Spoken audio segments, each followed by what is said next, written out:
Alhamdulillah wassalatu wassalamu ala rasulillah wa ala alihi wa sahbihi wa mawala. Amma ba'du, ikhwani al-a'izza rahimani wa rahimakumullah jami'an.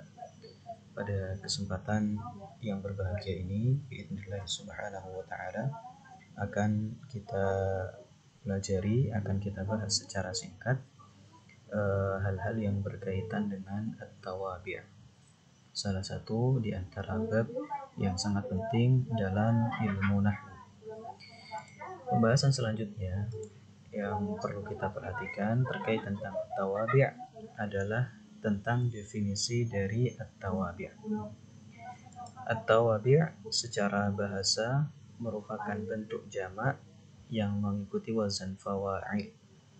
Mufradnya adalah tabi' atau tabi'ah. Tabi' atau tabi', seperti lafaz nawafil yang mufradnya adalah nafil atau nawafil. Baik. Adapun secara istilah, banyak para ulama yang mengartikan, yang mendefinisikan tentang tawabi'. Di antaranya adalah yang disebutkan dalam kitab Al-Ifadah. Disebutkan di sana bahwasanya tawabi' adalah lafzun mutaakhirun daiman wa yataqayyadu fi i'rabihi bi lafzin mutaqaddimin alayhi wa yusamma al-matbu'. Tawabi' adalah lafaz yang senantiasa datang terakhir, datang akhiran, dan dia itu terikat dalam hal i'rab dengan lafaz atau dengan kata yang mendahulunya. Wa yusamma al-matbu', dan disebut sebagai al-matbu'. Adapun dalam definisi yang lain yang lebih simpel, yang lebih ringkas, disebutkan bahwasanya at-tawabi' adalah al-ismul musyariku lima qablahu fi i'rabihi mutlaqa. Tawabi' adalah isim yang sama, yang mengikuti kata sebelumnya dalam hal i'rab secara mutlak. Lafaz atau makna secara mutlak adalah dalam semua i'rab, dalam rafa'nya, dalam nasabnya, dalam jarnya. Artinya dia mengikuti isim sebelumnya. Apabila isim sebelumnya marfu', maka dia berubah menjadi marfu'. Apabila dia mansub, maka dia mengikuti isim sebelum apabila isim sebelumnya mansub, maka dia mengikuti isim sebelumnya, ya. Apabila isim sebelumnya majrur, maka dia pun mengikuti isim sebelumnya dalam jarnya. Kita berikan contoh sebagai penjelas di sini. Kita lihat ada kata Muhammadun jalisun. Ya, ada kata Muhammadun jalisun. Lafaz jalisun mengikuti Muhammad, ya, dalam i'rabnya. Lafaz jalisun marfu', lafaz Muhammad marfu'. Akan tapi yang semacam ini tidak disebut sebagai tabi'. Kenapa? Karena lafaz jalis dia sama dengan Muhammad, akan tapi tidak mengikuti. Contohnya, buktinya apa? Buktinya adalah apabila lafaz Muhammad jalis, jumlah Muhammadun jalisun di sini kemasukan kana dan saudara-saudaranya, atau inna dan saudara-saudaranya, maka lafaz Muhammad dengan lafaz jalis keduanya berbeda dalam i'rab. Baik. Kemudian contoh kita buat misalnya darabtu Zaidan qa'iman. Lafaz qa'iman di sini sama dengan Zaid, sama-sama mansub. Akan tapi dia di sini tidak mengikuti lafaz qa'im, tidak mengikuti Zaid. Dia meskipun sama dengan Zaid dalam i'rab, akan tapi dia tidak mengikuti Zaid dalam i'rab. Apa contoh, apa buktinya? Kalau seandainya kita rubah, ya, misalnya kita buat ja'a Zaidun qa'iman. Lafaz qa'iman di sini dia tetap mansub, ya, sebagai hal.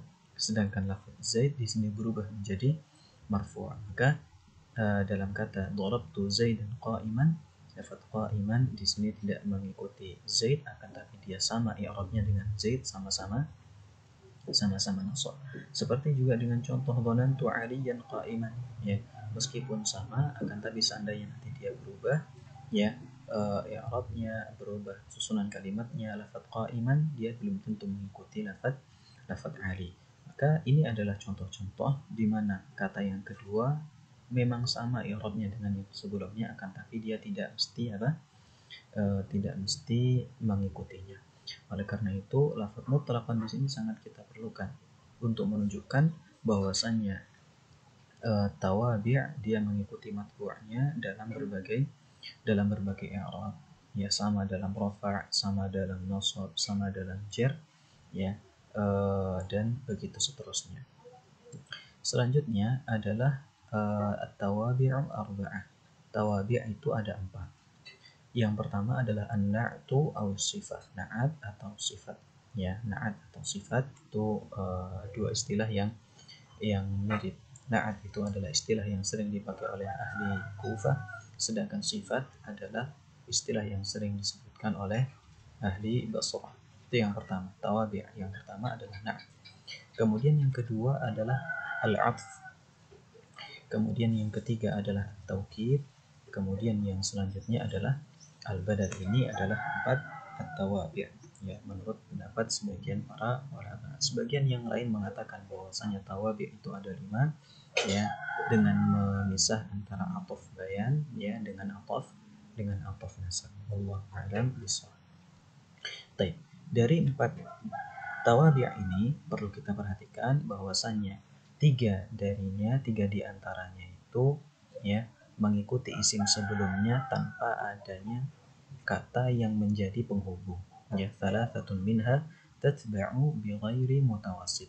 3 dari tawabi' tersebut yaitu na'at atau sifat, kemudian taukid, kemudian badal, ketiga-tiganya mengikuti isim sebelumnya tanpa adanya kata penghubung. Sedangkan ataf di sini kita perhatikan dia tatba'u bimutawassit. Ya, ataf mengikuti isim sebelumnya, bentuk tawabi'nya itu bimutawassit, dengan sesuatu yang menjadi penghubung.